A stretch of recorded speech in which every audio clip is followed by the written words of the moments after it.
All right, welcome back to BYL Build Your Legacy. Season 4 awards. We just ended season 4, heading into season 5 here soon. Obviously, something new we're doing is the postseason awards voted by the users. And this is how we're going to give out the cash prize every single year. Cash prizes, I should say, every single year. Round of applause for all the users, man. Round of applause for all the users, man. It's really been fun. We've ran a Madden league for years now. The college football league is way more fun, in my opinion. I mean, a lot more investment, activity, and just overall is just, I feel like it's a better time. Less turnover between users. So shout out to you guys for rocking with us as we head into December. We are heading into season 5. So we're moving at about a season every 3.5 weeks. So by this time in the summer, we'll be through year 12 or so, or 11, maybe right around there. So shout out to you guys. But this is what you guys been waiting for, man. Everybody voted. Well, I don't know if everybody voted because let me see. So there's only 24 responses. So someone didn't vote. So those of you guys who didn't vote, you'll see why that matters here in a minute. But and not to sound like the cliche guy, but every vote counts, guys. You gotta submit your votes because talking politics now. No, I'm not trying to be funny. Every vote counts. You have to submit your vote, and like I said, you're gonna see why here in a little bit. Everybody needs to vote. Hold on.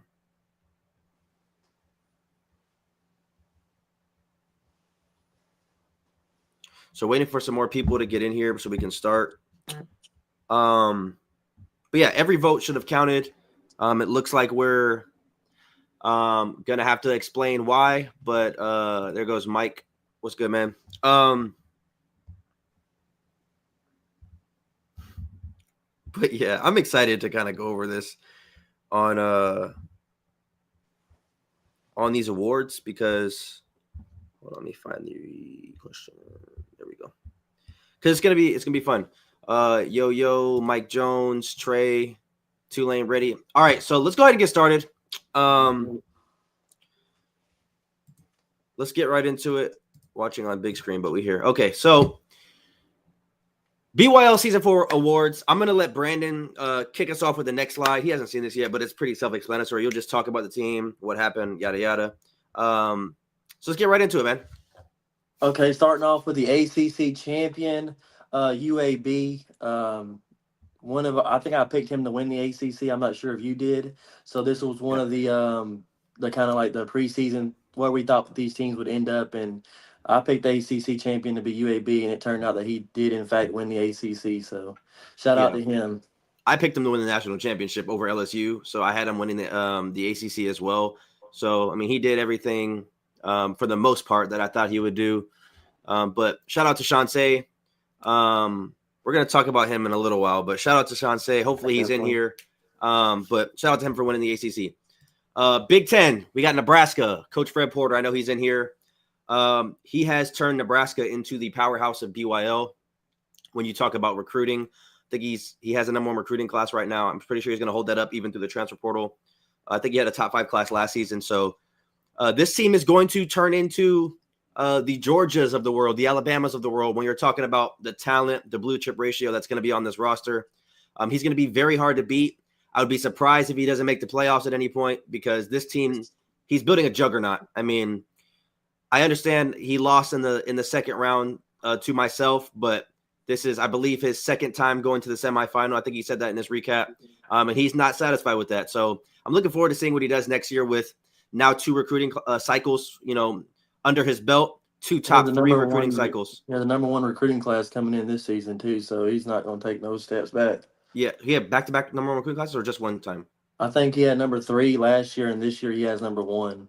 Okay, yeah, so he'll probably have the best roster of all of us, but obviously we have to see how the transfer portal goes, how progression goes, but I know he's worked really hard on his coaching staff, so shout out to Fred Porter on the Big Ten championship and obviously the bye week and then the second round win over Tulane, a big win over Tulane. So shout out to Nebraska on a successful season.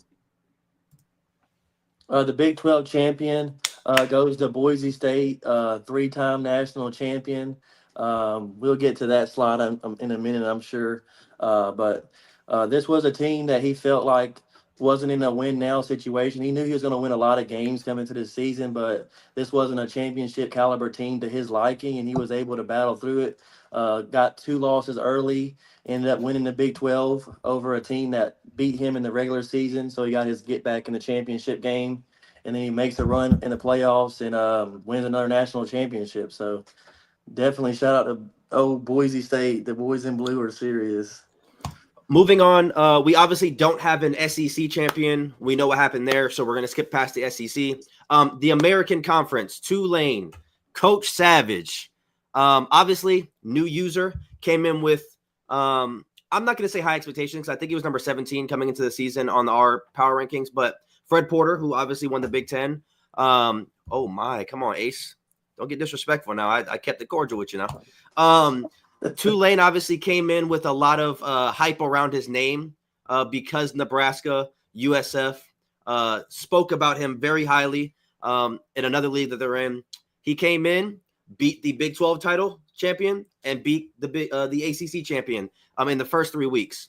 So shout out to Tulane. Obviously didn't like how his season ended.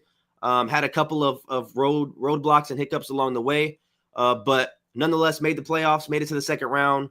And I'm sure he's looking to go even farther next year. I know he was kind of upset for not getting a job offer this offseason, but I promise you it's a lot of work to get that job offer, my brother. Take it from me. So hopefully you keep building Tulane. I know you said that you don't mind staying with them, but we have some news regarding realignment here soon. So make sure everybody stays tuned to that. But shout out to Tulane, man, for winning the American Conference, becoming a conference champion in his first season in BYL. Mountain West champion. Shout out to Colorado State. He definitely knocked me off. I said in the preseason, I said whoever wins the first game won't win the second game. I don't think either of us prepared for the third game to happen, but it did happen. He ended up beating me in that game as well. But yeah, he ended up coming out on top in the Mountain West. Shout out to him. We played 3 times. I feel like his road to not only the conference championship game, but the playoffs in general was like one of the hardest out of all the users, and he somehow found a way to win all those games. So huge season for him. I know it didn't end how he wanted it to end, but he still was on top of the world for real because he only lost to you in the national championship game. So shout out to him. Okay, I'm gonna take the next two. Just let you know, I'm gonna take the next two. Okay, so next slide. Heisman winner Robbie McCabe. Obviously, redshirt sophomore wide receiver, broke a bunch of records. This is not Robbie McCabe, but he reminded me of him a little bit, so I grabbed this picture off of Google. So shout out to Robbie McCabe, man. Obviously, he's a fictional character, but he looks like him in this picture. So obviously, looking forward to using him next season as well. But shout out to him. But that's the Heisman winner. And also, just so everybody knows, all conference champions get $10. So we'll be sending that sometime this evening. I know people are bugging me about it. I understand. Commissioners are still sending money in. So we'll send that money when we get all the money compiled in to the Cash App. $10 to the conference champion and $15 to the Heisman winner. Or 10. It might be 10. I have a screenshot. That's 15 for 15? The okay. Award winners. Had me fooled. But I got the next one too. Coach of the year, man. Brandon Morgan. So now we're getting into the voting. So obviously we all voted on this. So I'll go ahead and tell you guys the breakdown of the votes. So 24 total votes, 11 votes for Coach Brandon Morgan in Texas State, 4 for Coach Dev Rufus in Illinois. I messed that word up bad. 3 votes for Bryce Dye. Obviously, he's not here anymore. We know what happened with him. 3 votes for myself at Boise State, and then 3 for NC State. So it was really a landslide with Texas State, rightfully so. Obviously, the first 3 years did not make the playoffs. And this year went and had an undefeated regular season. That had only been done one time, and that was myself in year 1. So Brandon's now the second person to go undefeated in a regular season in BYL, which has been proven to be hard to do, obviously. With there's 30 of us. We played 4 seasons. It's 120 possibilities of someone going undefeated, and it's only been done twice. So, yeah, he got Coach of the Year. I think deservingly so, depending on, how you look at it. Last season, what was your record? 10-3, and then the year before that I went 6-6. So yeah, so rebuilding and finally using Yeah, all my talent to. so slowly built his way up. So shout out to Brandon for getting Coach of the Year, voted by you guys. Oh, wait, let me get this one too. Because let me explain this. This is why every vote matters. Man of the Year award winners. 2. We have UNLV and we have Hawaii. Go ahead. I want you to talk about both teams, and then I'll give you guys the breakdown of the votes. All right, you want me to talk about them? About both of them, yeah. Okay, so we got UNLV, somebody that has always been a very talkative user in here. He wants to smoke with all of the users. He is a very good user, but he's fell short 90% of the time.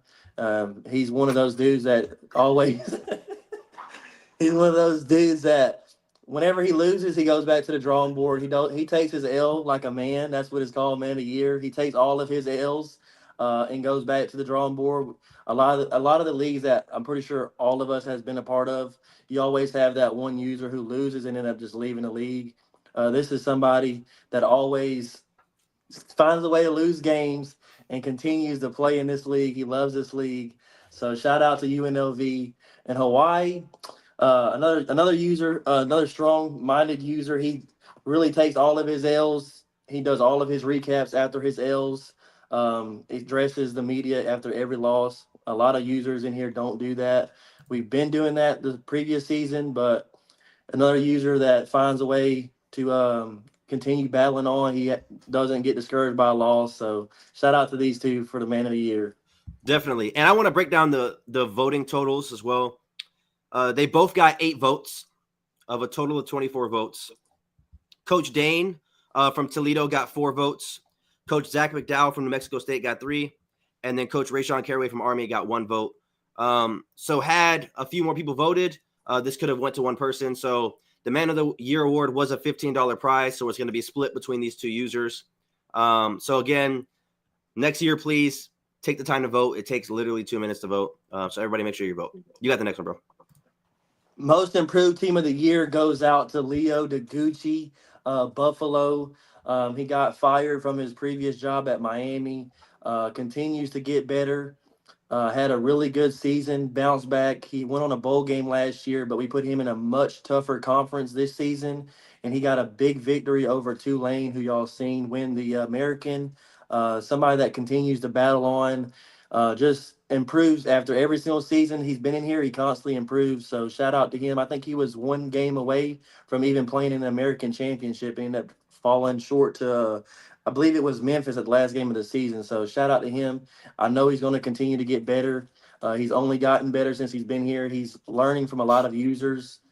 He watches a lot of film on a lot of users and really just been learning as he goes, and it shows. Okay, I'm gonna do the next one too, bro. Oh wait, before we move on, so again, $15 prize for this one here. Coach Leo DeGucci got 15 of the 24 possible votes. Coach Franco from SMU got 5 votes. Justin Strickland from Akron got 2. Red Smith from App State got 1, and Coach Jackson from Utah State got 1. I'm gonna let you do this one next one too. National champions, 3-time champ Boise State. Like I said earlier, he felt like this wasn't a championship caliber team. They were very young. He brings a lot of people back next year, so it's only going to be more scary for the league. He was able to basically win this championship off experience. You can tell the first. I think would you play NC State the first time? Yeah. So you can tell just from the 3 games that he played that I felt like the other teams overall and like the players that they had were just a lot better. But I feel like you won this national championship just based off experience. You do have a lot of playmakers on your team, and the team isn't a no sorry team, but I feel like this national championship mainly came off experience. Just being here so many times. I know in the preseason I had you win a national championship until somebody knocks you off.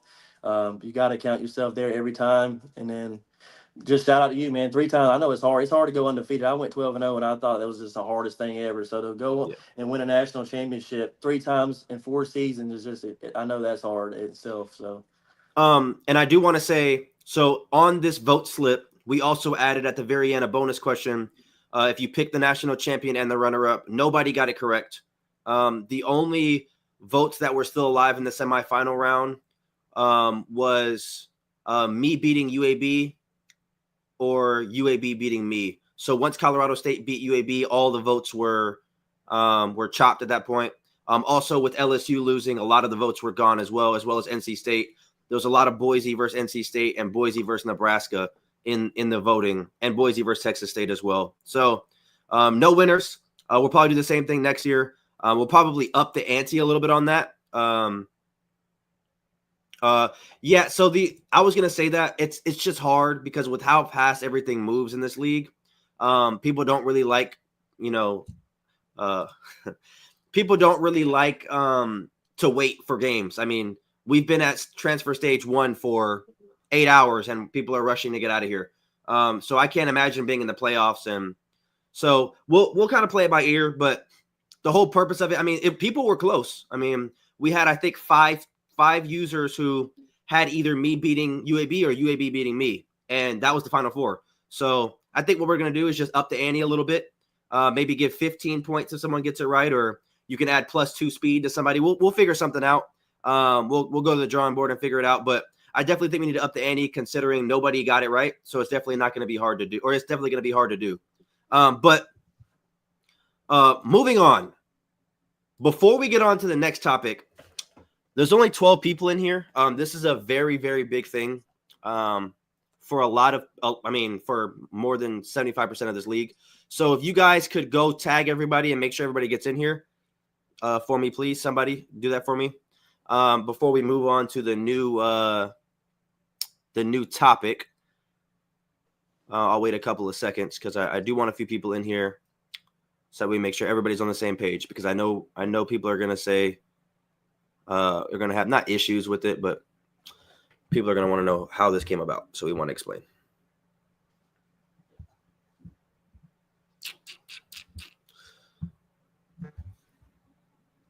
Wow. Okay.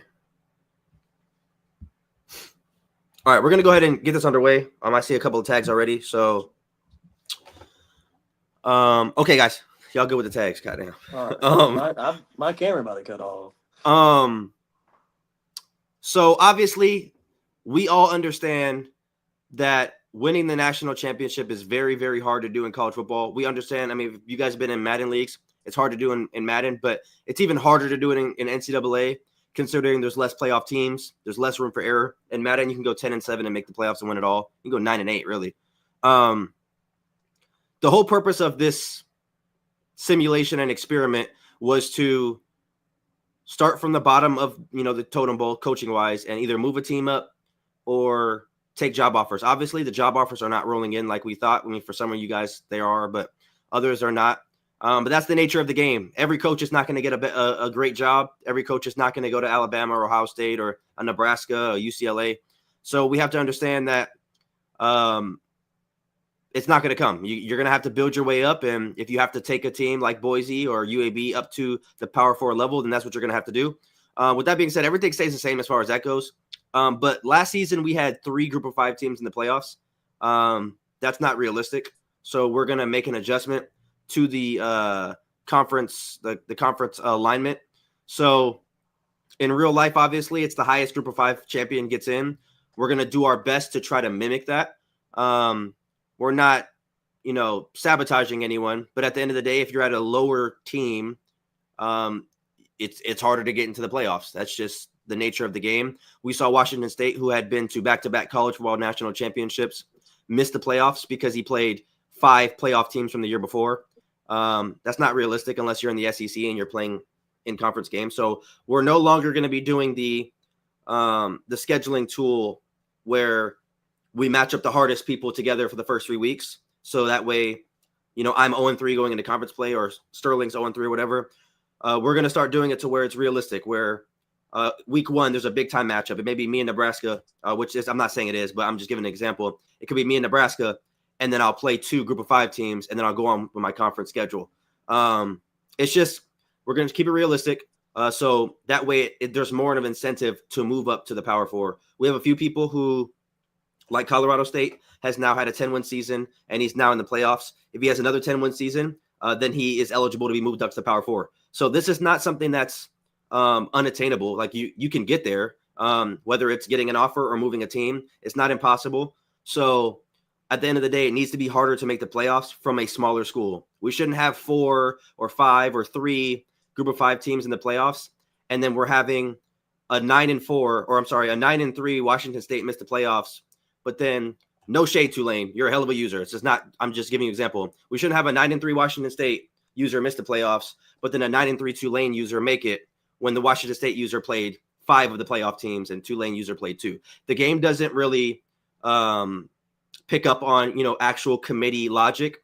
So we have to understand that Colorado State, Tulane, a lot of these teams are going to start off in the top 10 immediately, which wouldn't happen in real life. So it doesn't really pertain to you guys, because if you guys win out, you're in anyways. But we are going. They still might get into the playoffs. Exactly, you still might get in, but like it's just going to be kicking y'all out. So exactly. It's still very possible. Exactly, it's still very possible for group of 5 teams to get into the playoffs. But what we're not going to do is I'm not going to penalize all the people who got up to the top and make them battle against each other from weeks 1 through 4, and then battle against whoever's in their conference. Meanwhile, in the group of 5, you guys are playing against lower CPUs, and it's just we're gonna have a little bit of realignment here. I think some people are gonna like it. We're gonna call this segment "New Faces and New Places." So for the first slide, massive announcement here. We have UAB joining the SEC. So that's the first announcement. Obviously, UAB moved up from the American to the ACC, but he wanted to move to the SEC. He was not able to last season because he didn't have the team prestige. And one of the requirements is you have to have the average star team prestige of the conference you're going to. And the SEC's average star is 3.8, and he's a 4-star. So and he has 2 conference championships, one at the G5 level, one at the Power 4 level, and he also has 2 10-win seasons as well. So correct. I do want to respond to Ace here. So I understand that you have a lower team, but Colorado State is an 88 overall. I think you play Wyoming every year, and Wyoming is like a 79 overall, bro. And that's a game that we can't change because it's a protected rival. So there's a lot of games that can't be adjusted, like New Mexico State. When we tried to fix his schedule, he had to play New Mexico. I think New Mexico was like a 77 overall. So there's just certain games we can't touch. And there's a very big difference of, let's say, me, an 86 overall team, playing against Alabama, or vice versa. It's a massive difference. And at the end of the day, in real life, I don't think we will ever see 2 group of 5 teams in the playoffs. So we're just trying our best to keep it as realistic as possible.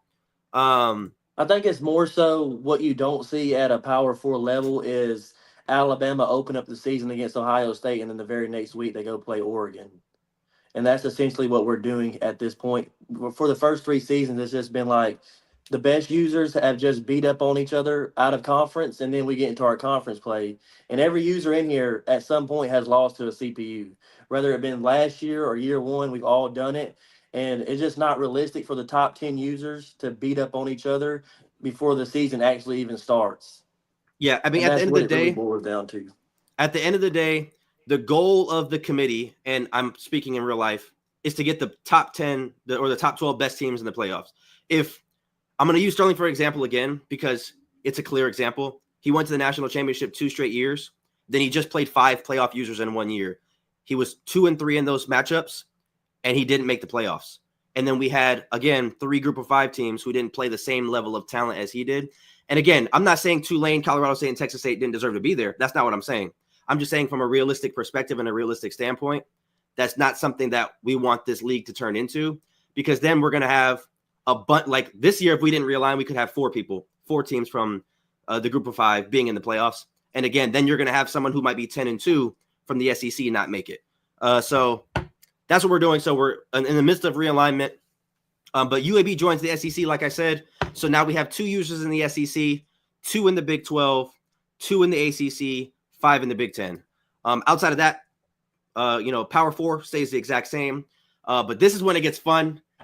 So drum roll, please. This is a big time announcement. You guys asked for it. We are reinventing the Pac-12. The Pac-12 will be back this year. We're going to go back to the ideology of kind of an upper tier group of But I five. do believe that the winner of this conference will get into the playoffs. Yeah. So, well, it's hard because you never know what could happen, which I like. But this is me, Tulane, and Texas State. We're all top users, though we all deserve to be in the playoffs, even if it's not realistic. So that's my point. And we could have still went to the playoffs with this Exactly. criteria last You could year. still make it with this format, but my point is Tulane and Washington State had the same record, but Washington State missed it because he played tougher opponents. That's my only point. That's my only point. The game really doesn't it doesn't factor that look in. at the strength of schedule and record. Like, no offense to Tulane, but Leo. I'm just using him as an example. 5-7. Yeah, he lost to a 5-7. No disrespect to Leo or Tulane in this, but he was 5-7, and the game doesn't look at that loss like it did whenever I played Sterling like week 3. We're both undefeated. Like it looked at it pretty much the same. When I beat him, he dropped way down the rankings. Versus whenever Tulane lost to Buffalo, he really didn't drop that far. Yeah, because the game just doesn't recognize it. It's not real logic at the end of the day. So this is what we're trying to do to keep things realistic. At the end of the day, everyone joined this knowing that this is a realistic type simulation role-playing experience. Like I said, at the end of the day, if you win your conference, make the playoffs, and have 2 top 10 win seasons, you can move up. Or if you get a job, you can move up. So this won't even pertain to you. But at the end of the day, like I said, this is something that we're trying to reinvent so that way we can get the best teams in the playoffs and the best group of 5 team in the playoff. That's what we're trying to do here. So again, we have Akron, App State, Colorado State, Liberty, Marshall, Tulane, Utah State, USF, UTEP. This is going to be a dogfight. At the end of the day, this is what we want. Kind of reminds me of the last Pac-12 before they all started going ape everywhere. That was a dogfight conference. 2 seasons ago, we did something similar to this. We had 2 kind of a little bit more playoff comp, I would say, conferences, and then we had a lower group of 5 conference. There's a lot of users in here who have been fired multiple times. I don't want people to just keep getting fired over and over and not enjoying themselves at the end of the day. No one, and I understand we have to keep it realistic, but eventually people are going to start leaving if they just keep getting fired nonstop. I wouldn't want to do that. And that's coming from somebody who's winning nonstop. I don't want to get fired, and it would just get boring. Like that's stupid to me. You can't build anything if you keep getting fired. So this makes now you're playing against people who you may not be able to beat every week. You playing against someone who it's going to come down to the wire in the 4th quarter every week. So I really like the Pac-12. We're going to see if we can make the Pac-12 title game at the Rose Bowl. I don't know if it'll let us. If not, it'll be in Vegas. So super dope to bring the Pac-12 back. Obviously, in BYL, it's going to be fun. A lot of heavy hitters in here. In my opinion, no real favorite because we don't know how it's going to look. It's going to be fun though. But moving on, that's the Pac-12. Then we have the American Conference. So obviously the rest of the teams are going to cycle into the American, which the American, in my opinion, is the highest group of 5 conference, not including the Pac-2, if you want to call it. We have Army, Buffalo, Charlotte, Georgia Southern, Hawaii, Kent State, Toledo, UNLV. Like I said, a lot of these teams outside of Charlotte, obviously. Charlotte is a new user. So this is outside of him. But a lot of these teams on here have lost their job. Why do I have Buffalo on there? Oh, no, he got fired from Miami. I was confused for a second. Yeah. A lot of these teams on here either got fired for their jobs or have had really bad seasons over the last 2 years. So this is a way to kind of let them build their rep back up, build their resume back up, so that way they can start getting recruits in. If you go 2-10 every year, you're not going to get recruits. When you don't get recruits, you're going to lose. When you lose, you're going to lose interest. So, I mean, we saw somebody lose in the playoffs and quit the league. So then that's somebody who's in the playoffs. Imagine losing a regular season game every time you load up. So this is just keeping it fair for everybody. I like this as well. And don't get it twisted. Let's say Hawaii goes undefeated in here and goes undefeated out of conference. I'm almost positive he's going to be in the playoffs. So I just want to make sure everybody knows that. It's not impossible to get in.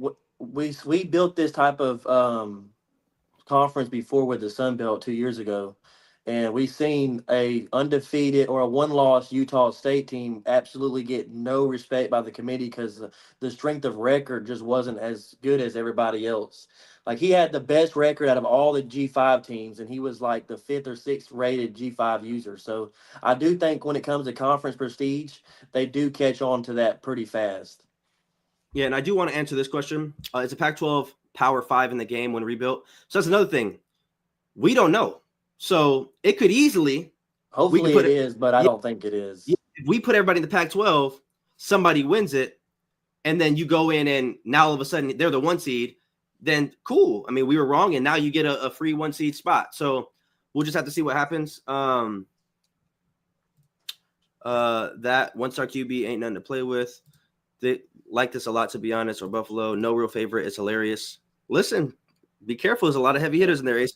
Feel it's between me and Buffalo. No disrespect. When you say Utah State, say it with reverence. It's not. Buffalo's coming to win this. So, yeah, that's the overall plan. It's not. I also am sure how the CPU rates the Pac-12.